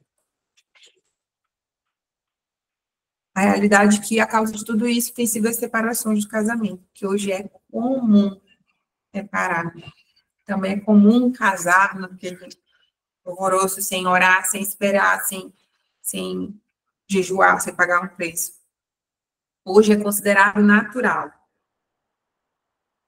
Mas há danos e prejuízos incalculáveis a serem contabilizados pela humanidade em função do menosprezo à realidade que a família exige de uma estrutura mínima para ser um lugar de formação e não de formação, de cura e não de adoecimento, casamentos que viram campo de batalha e permanecem como tal, ou a cada divórcio são como um golpe duro da estrutura familiar. Pais que não exercem corretamente seus papéis golpeiam duramente a estrutura da casa, que podem ruir a qualquer momento. Erros como a centralização dos filhos como modelo de criação ameaçam continuamente a estrutura do prédio chamado família. Se a defesa civil vistoriasse a estrutura moral, espiritual, emocional e relacional de um lar, com vistoria de estrutura física do prédio que se abriga esse lar, com certeza a interditaria. Na verdade, a doença corrompe as estruturas de muitas famílias, e às vezes as estruturas seguem um padrão típico. O pai e mesmo a mãe, mas o problema é que o pai não está lá. De que adianta estar estruturado, mas se ele é figurante. O mesmo pode acontecer com a mãe, algumas vezes, que se torna como uma figurante, e quem cria é a babá, como no caso de Jacó, as Bilas e as Zilpas acabam por desempenhar um papel que seria vital aos pais desempenharem. Eu gostaria de falar uma coisa para vocês, meninas, aqui, enquanto estava lendo, me lembrei, que hoje tem muito essa vestimenta de empoderamento feminino, que ela pode estar aonde ela quiser estar, mas há um preconceito quando a gente diz que quer estar em casa. Gente, se tem uma das coisas que eu mais gosto de estar em casa, de poder trabalhar, eu gosto das coisas, eu amo trabalhar, mas eu amo estar em casa. E eu amo ver minha vida, conseguir monitorar a hora que meus filhos vão de escola, o lanche, isso é um privilégio. E, assim, hoje as mulheres querem gastar o tempo, a vida, cuidando dos negócios dos outros, mas não querem cuidar do seu lar, gastar tempo com seus filhos, cuidar disso. Isso é uma enganação muito grande. Isso faz com que muitos casais ruírem, porque a mulher tem um papel do homem, não querendo ser submissa, e faz homens se tornarem meninos que não se posicionam nem em oração, que eles são para ser o cabeça da bênção, e nem financeiramente, mas porque as mulheres tomaram esse papel. Isso a gente levaria lá para Jezabel e Acabe. Daria para a gente ir para lá. Ou seja, papéis invertidos, eles causam danos terríveis, e o pior papel que pode ser investido dentro de uma casa é o papel do homem. Quando o homem ele é subjugado pela mulher, quando a mulher fala mal de um homem, A gente está amaldiçoando nosso marido, quando a gente sente naquela rodinha, fiz isso, não faço mais, para falar só dos defeitos do seu marido, você está amaldiçoando a sua geração. Você está profetizando que ele vai ser daquele jeito. Hoje a gente senta, tem um grupo de apoio, que eu chamo de amigas que se unem uma vez no mês, e que elas já me salvaram de muitas perrengues, de muitas confissões que eu pude fazer, e a gente confessava um monte de babrinha dos maridos. Um dia a gente chegou que a gente estava cada vez mais consolidando aquilo quando a gente verbalizava daquele jeito. Então, toda vez a gente poderia ainda ser transparente, mas toda vez que falávamos da dor, daquilo, a gente olhava para nós mesmos e como que a gente estava profetizando para aquilo mudar. Se a gente estava só se conformando e julgando ou se a gente estava tomando uma postura diferente. A gente começou a mudar o nosso verbalizar. E, incrivelmente, nossos maridos mudaram. Eu sinto uma diferença muito grande no meu, né?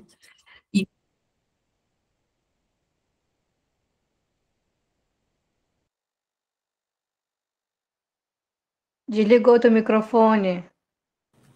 Justamente no final. Deu para ouvir agora? Vamos lá. Preste atenção na estrutura e valorize, cuide dela, não barateie, não minimize o valor de estar casado, de exercer o papel devido, de cuidar dos filhos, de honrar os pais, de zelar pela estrutura da sua casa e despeito dos contingentes, tragédias, confusões e complicações que acontecem. Cuide da estrutura de sua família. Isso aqui eu estou aprendendo, tá com vocês, gente. Isso aqui, mas eu estou aprendendo do mesmo jeito. Eu vi algumas coisinhas que eu tenho que olhar dentro da minha casa. Algumas coisas levantadas, eu tenho que corrigir, tenho que olhar, assim. Alguns papéis que estão ali, diante de uma situação, eu já quero resolver. Não, deixar meu marido resolver. Algumas coisinhas que eu preciso alinhar. Mas a tarefa de hoje, que eu queria mostrar para vocês, eu fiz a estrutura, é um exemplo aqui para vocês terem, que eu vou compartilhar, que eu queria que vocês fossem para casa, entenda que tudo que a gente faz, a criança replica. Lembra da criança ali que colocou de 4 anos o carregador na tomada, não sabia nem andar, a criança foi lá e colocou, foi a... ela estava o que falou. Então, a gente também está passando isso para os nossos filhos, e a gente tem que olhar de onde a gente aprendeu, para a gente corrigir e tentar alinhar algumas coisinhas. Eu vou colocar aqui, que eu fiz mostrei na agora para vocês, a árvore. Meu Deus. Genealógica aqui do Jacó, que a gente possa também fazer a nossa. E conforme vocês vão fazendo, vocês vão perceber as perseguições geracionais. Não que elas sejam maldições exatas, vou ser amaldiçoado, não. Mas serei perseguido, porque se perseguir o meu avô, perseguir o meu pai, provavelmente vai me perseguir. Então, eu quero achar aqui, vou compartilhar aqui tudo e a gente acha junto. Isso aqui. Então, olha, vou colocar aqui para vocês. Eu fui atrás da Bíblia, tá? E eu consegui até a quarta geração de Jacó. Essa é a família de Jacó, formada por Leia, por Bila, por Zilpa e por Raquel. Isso a gente já falou na última reunião bastante sobre essa família de 13 pessoas, 13 filhos, com 13 filhos, 15 pessoas.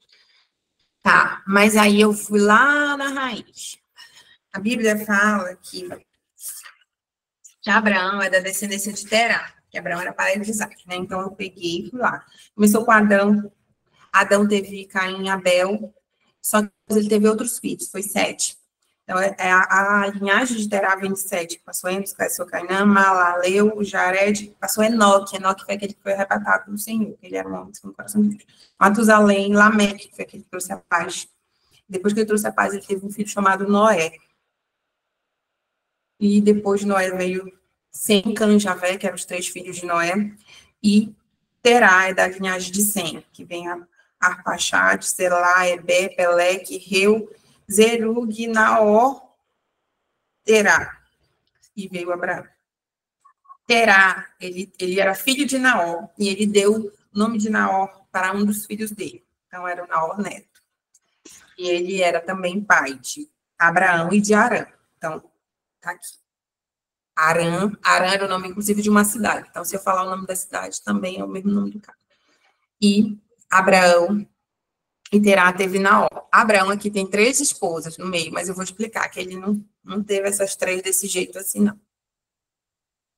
Vamos lá. Arã morreu cedo, deixou Ló, Milca e Isca.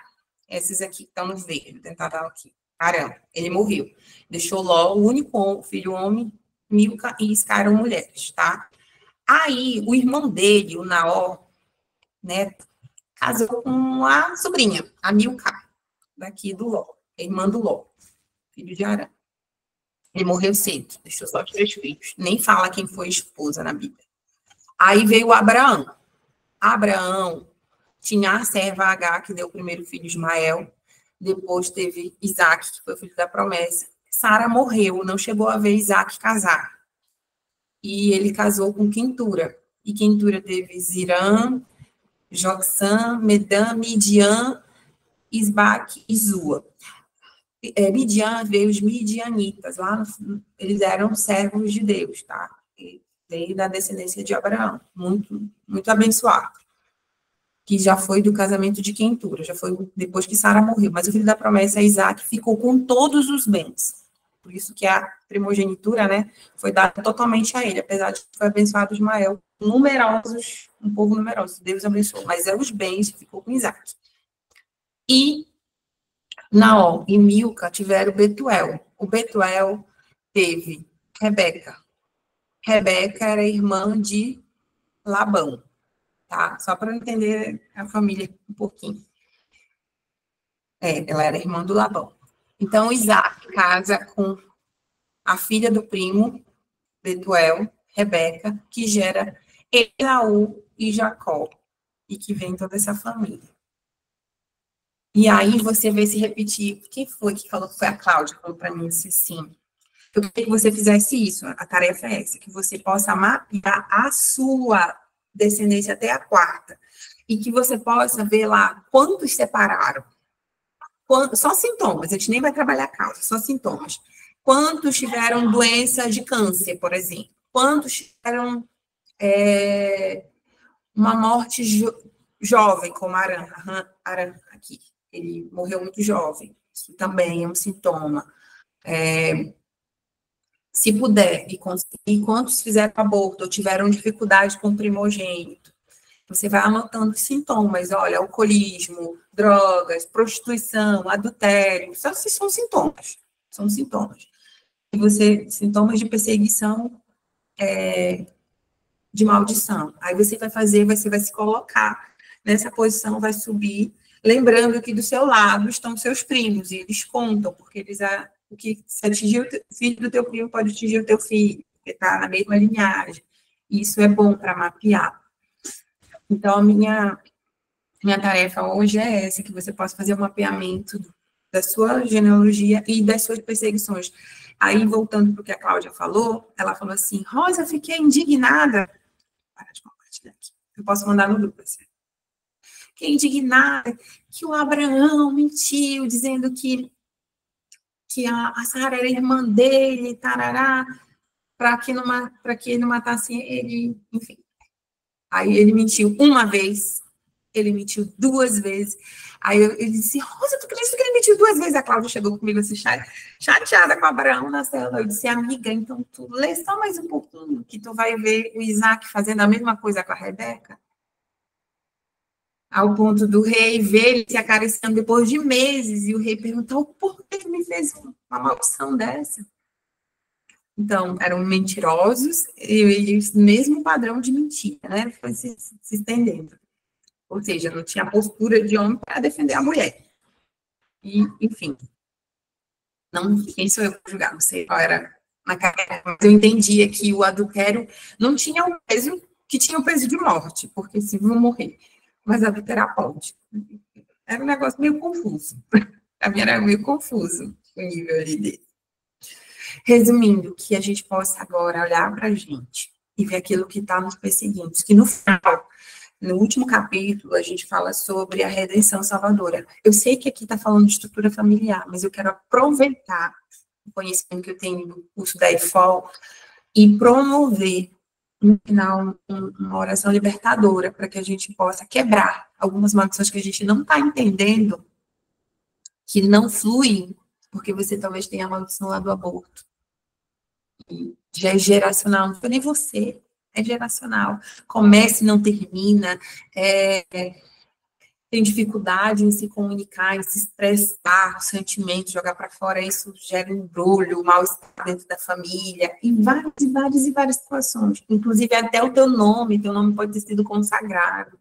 Eu tive que quebrar a maldição do meu nome foi consagrado a Maria, meu sobrenome é Maria, a mamãe me consagrou, né? Então, eu tenho esse peso sobre mim, as minhas irmãs também, mas quando eu tive a consciência, eu quebrei, eu me enganei, eu já tirei o engano de Satanás da minha frente, né?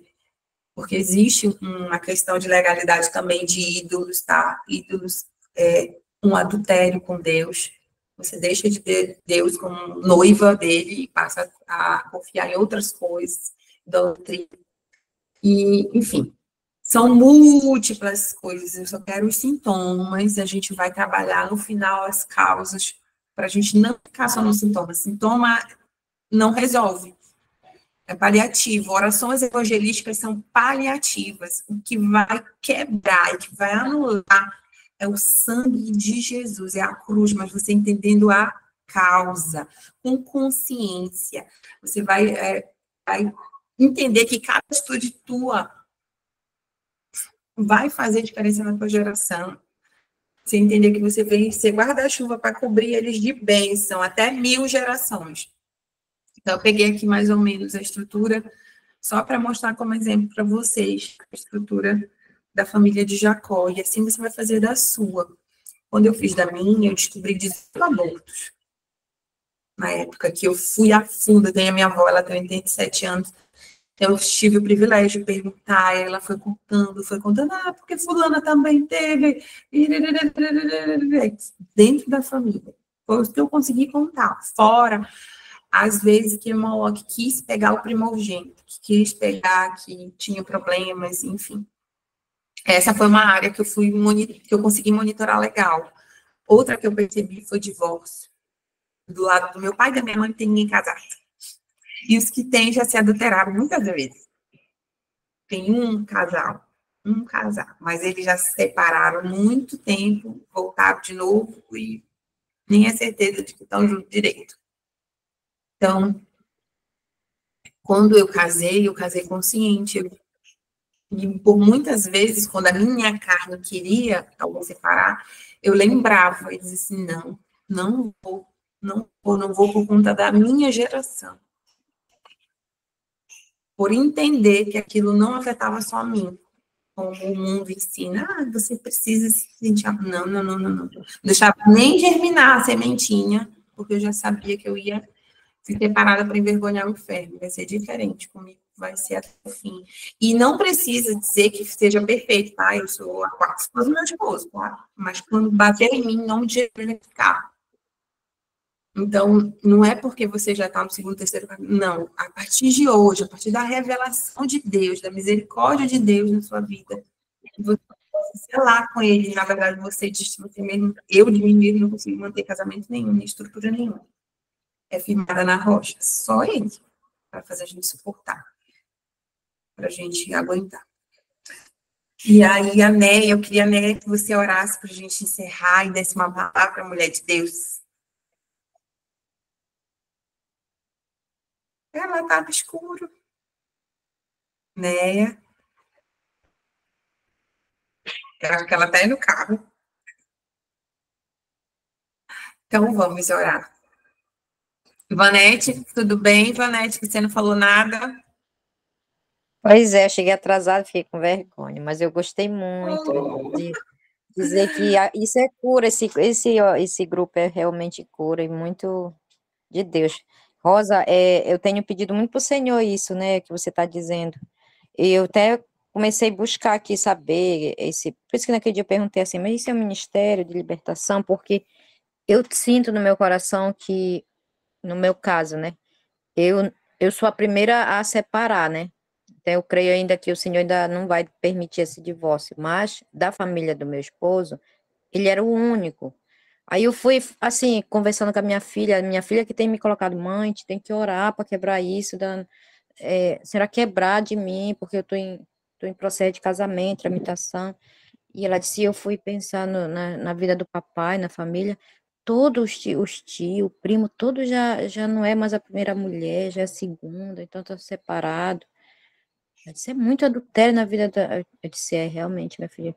Quando a minha mãe me falava isso, quando ela dizia, olha, minha filha, essa família não para com mulher, não sei o que. Ela falava, eu dizia, mamãe, mas só que cada um é diferente, né? Eu teimava com ela, dizia que era ser diferente.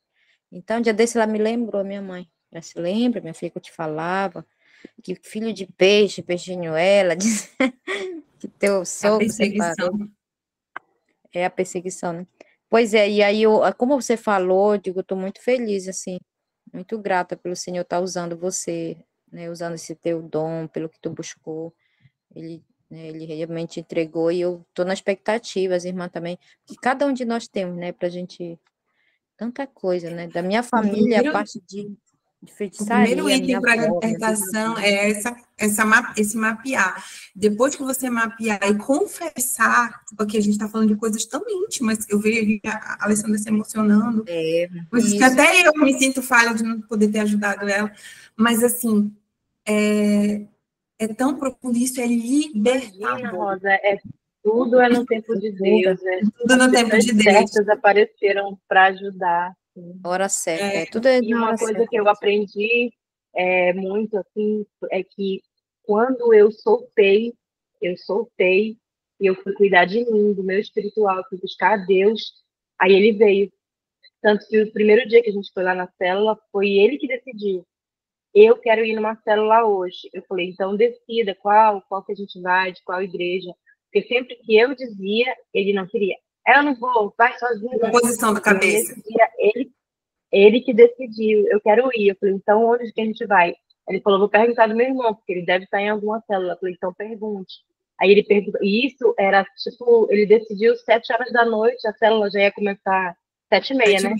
E quando ele falou, eu quero ir, mulher, eu não contei 2 vezes. Eu comecei a catar minha roupa, catar a roupa dele, não tomei nem banho, só fui botar a roupa e saí correndo, porque era a chance que eu tinha de ir. Eu sabia que lá Deus ia tocar, Deus ia falar com ele de alguma forma, e ele gostou tanto, ele não quer mais sair de lá. Então, tem coisas que é pra gente entender, tipo, olha, eu estava fazendo força com o meu braço, não sou eu, é Deus, é o Espírito Santo que convence, não sou eu. Entendeu? Uma das coisas que mais eleva o nosso aprendizado é a quebra do orgulho, quando a gente entende que a gente é um sopro, gente. Isso é nada, nada, nada, nada. A gente tem que se humilhar realmente diante de Deus, e tem gente que é orgulhoso de se humilhar diante até de Deus, dizer que depende dele. Mas a hora que eu Mas a aperto gente... aqui, não consigo. Aleluia, mulher! Não, mulher, eu apertava aqui, eu dizia, mas ninguém me escuta. Agora que eu tô olhando lá embaixo, tem um microfone. Oh, meu Deus, não sei nessa tecnologia não, mas Jesus me abençoe. Aí tá vendo só a tua testa, teu rosto. Oh, meu Deus, vamos me ajeitar. Deixa eu tô uma gata. Eita. Ei, gente, mas Deus é fiel. Parabéns, Alessandra, viu? Você é uma bênção e eu tenho certeza que você está Obrigada, abrindo aí, conversando. Isso daí vai te curando, porque isso é muito bom. O ruim é quando a gente guarda, né? E uma das coisas que eu creio que é bom é quando nós não olhamos para os lados, nem para a direita, nem para a esquerda. A gente quer botar para fora assim. Aí eu creio que no meio aqui onde nós estamos, são pessoas que talvez não é a mesma coisa sua, pode ser as mesmas coisas, mas eu tenho certeza que você vai ser ministrado e está ministrando na vida através do que você está falando. Mas louva a Deus pela sua vida, e eu creio que nós estamos aqui pelo mesmo propósito. Tenha em cada uma de nós a certeza que eu creio que aqui não tem ninguém para lhe julgar, mas para lhe amar e para orar por você, por essa situação, pelo seu casamento sendo restaurado no Senhor. E eu creio que ele está no altar daquele que sabe todas as coisas. Então, desde já, eu quero parabenizar você por você se abrir, né? E graças a Deus pela vida da Rosa e pela vida de cada uma que aqui está. Amém? Eu vou me ajeitar nesse negócio aqui. Boa noite, galera. Vou me ajeitar aqui, eu vou me ajeitar nesse negócio dessas digital. Mas Deus abençoe cada uma de nós, amém? Aproveite e ore para encerrar, Néia. Amém. Então, Pai amado, eu quero te agradecer, eu quero te louvar, porque eu creio, Senhor, que isso é o desejo do teu coração, que eu e as minhas irmãs possamos entender que a verdadeira restauração e construção e organização começa no nosso lar, Pai. Que nós possamos não só deixar que o Senhor venha arrumar a nossa casa, mas que nós possamos ser esse canal, para que nós possamos ser esse instrumento que o Senhor colocou. A palavra mesmo do Senhor diz que a mulher sábia, ela edifica a sua casa. E a tola, com as suas ações, ela vem e derruba tudo aquilo que Deus quer. Mas aqui, em nome de Jesus, não tem ninguém tola. Só tem mulher sábia, Pai. Nos dê unção de ousadia. Que o poder do teu santo nome esteja no nosso meio, para que nós possamos entender qual perfeita e agradável vontade que vem do teu trono. Então, desde já, eu coloco cada uma que aqui está e aquelas que não estão, Pai, para que o Senhor venha dar o discernimento e a sabedoria de entender que o Senhor quer que nós estejamos com a nossa mente saudável, nosso corpo saudável, e tudo, Senhor, é para a tua glória. Então, entrego no teu altar a vida da Rosa, abençoa a vida dela e de todas que aqui estão. Em nome de Jesus. Amém? Amém. Amém. Glória a Deus. Meninas, tem desafio. Se a nossa família, se a nossa vida está sendo mudada, que a gente possa mudar a vida de uma amiga, que a gente traga alguém segunda-feira para cá. E eu também queria colocar uma coisa que a Alessandra falou e que eu não posso deixar passar. Cuide do seu jardim. Ela falou assim: quando eu deixei para Deus, eu cuidei de mim, ele veio. Gente, vocês são flores. Eu sou Rosa, né? Somos flores. A borboleta vem. Isso eu falo no meu curso de finanças, né? Não tem nada a ver, mas tem tudo a ver. A gente atrai aquilo que a gente exala. Se a gente é agradável, a gente vai trazer pessoas agradáveis. E da mesma forma, se você é uma pessoa compreensiva, você vai atrair pessoas compreensivas. Então, se você quer lutar com dificuldade, de estar longe do seu esposo por algum motivo, seja qual for, lembre, você é flor, cuide de você. Quando você estiver bem resolvida, seu jardim alinhada, arrumada, você vai atrair, você vai ser aquele... Eu vou citar um exemplo valendo aqui a Néia, ela já está indo de choque. Mas todo mundo quer estar com a Néia, porque a Néia é cheia do Espírito Santo, gente. Todo mundo quer estar com a Celiane, que a Celiane é cheia do Espírito Santo. Então, assim, cuide do seu jardim, a raiz, a estrutura, somos nós. Aquilo lá que a Lu falou, do alicerce, da gente fazer o bom dame, que ela falou um termo técnico. Somos nós. Então, gente, como tá as nossas calcinhas? Tem furo. Pelo amor de Deus, como o homem vai querer fazer alguma coisa com a gente se as nossas calcinhas são rasgadas, velho? Sei lá do que, olhem pra gente, esse momento da gente se arrumar para poder a gente arrumar a nossa casa. Começa pela nossa, como tá nosso tempo com Deus, como tá nossas unhas, como tá o nosso corpo, como é que a gente está com a nossa mente, o que a gente tem. Estão fazendo jejum, gente? O jejum é muito maravilhoso. Se você puder fazer, faça por você mesmo, para que Deus se revele mais por você. Às vezes a gente quer fazer pelo esposo, pelo filho, pelo cachorro, não faça por você, para que Deus se revele. Gente, é muito bom ouvir a voz de Deus. E é muito bom obedecer. Obrigada pela vida de vocês. Vocês são o meu fevereiro é o melhor fevereiro de todo o tempo. Desde dia 1º, um dia atrás do outro. É bênção sem fim. Muito obrigada. Glória a Deus. Aleluia. Isso. Eu estou vendo 10 dias de muita bênção. Todo dia é bênção atrás de bênção. Meu fevereiro foi consagrado mesmo. Ele tem sido maravilhoso. Graças a vocês, porque a gente se uniu lá e vocês oraram de um jeito diferente e o Espírito Santo foi presente. Eu inesquecível, uma data de Pentecostes na minha vida foi diferente.